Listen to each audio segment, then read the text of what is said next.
పరిశ్రమల ఏర్పాటు ద్వారా వేలాది మందికి ఉపాధి అవకాశాలు కల్పిస్తామని కోట్లాది రూపాయలు విలువ చేసే భూములను పలు సంస్థలు వ్యక్తులు తీసుకుంటున్నారు. నిజంగా వారు ఆ రకంగా ఉపాధి అవకాశాలు కల్పిస్తున్నారా? ఆ భూములు ఇచ్చే ఏపీఐసి ఏం చేస్తుంది? ఈరోజు గంభీరం వద్ద కోట్ల రూపాయలు విలువ చేసే భూములను తీసుకొని ఏమాత్రం కూడా పరిశ్రమలు ఏర్పాటు చేయని సంస్థలు ఎన్నో ఉన్నాయి. అవన్నీ వివరాలు ఇప్పుడు ఆర్టీవీ చేతికి చిక్కాయి.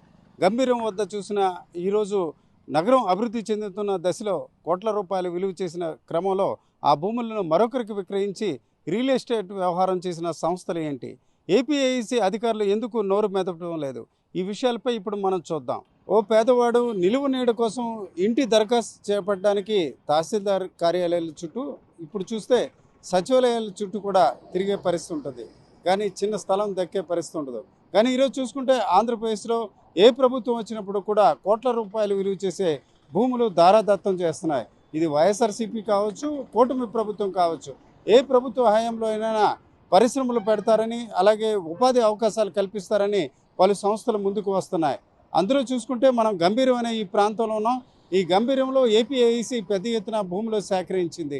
ఈ ప్రాంతంలో గతంలో చూసుకుంటే చిన్న చిన్న జీడి మామిడి చెట్లు, ఇతర చెట్లను ఫలసాయం ద్వారా చాలామంది నిరుపేదలు జీవించేవారు.